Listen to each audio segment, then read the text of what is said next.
আজকে রামসীতা মন্দিরে এসেছি, সবথেকে পুরনো এই মন্দির। রাম রাজত্ব যাতে আগামী দিনে আসে আমরা বারবার ভারতীয় জনতা পার্টির পক্ষ থেকে বলি, এবং আমরা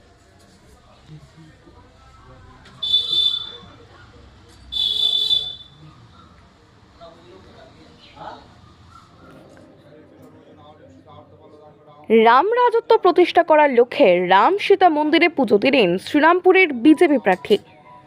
প্রতিটি বিধানসভার ভারতীয় জনতা প্রার্থীর বিভিন্ন মন্দিরে পুজো দিচ্ছেন, প্রার্থনা করছেন আগামীকালের জন্য। তেমনি আজ সকাল থেকে শ্রীরামপুরের বিভিন্ন মন্দিরে পুজো দিচ্ছেন শ্রীরামপুরের বিজেপি প্রার্থী ভাস্কর ভট্টাচার্য। আগামীকাল মানুষের রায় যাতে স্বচ্ছভাবে ইভিএমে ফুটে ওঠে সেই কামনা জানিয়ে শ্রীরামপুর রাম সীতা লেনের রাম মন্দিরে পুজো দিলেন তিনি জানান, আগামীতে রাম রাজত্ব প্রতিষ্ঠা করছে আজ এই বিশেষ পুজো। দেখুন, মন্দিরে আমি মা কালীকে বলেছি, তিনি তো জগৎ শাসন করছেন।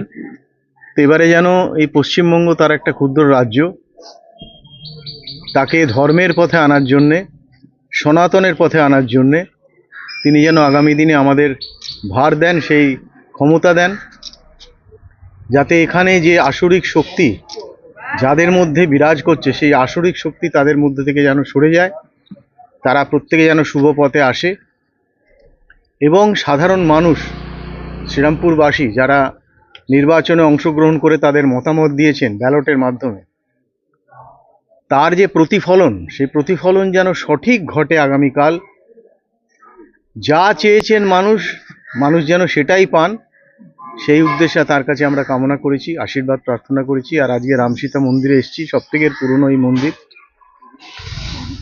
রাম রাজত্ব যাতে আগামী দিনে আসে আমরা বারবার ভারতীয় জনতা পার্টির পক্ষ থেকে বলি, এবং আমরাই একমাত্র উত্তরপ্রদেশে 500 বছরের রামলীলার যে কষ্ট, সেই কষ্ট দূর করে তাকে মন্দিরে স্থাপন করতে পেরেছিলাম।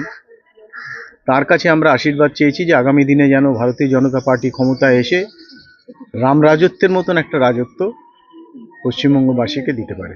আজকে আপনাদের ওয়ার রুমের সামনে মহিলাদের একটু বসার কর্মসূচি আছে, সেটি কিসের জন্য? সেটা আছে, তারা নিজ নিজ কাজ নিজের মতন করবেন, তাদের সেই নির্দেশ দেওয়া আছে, তারা সেইভাবেই কাজ করছেন।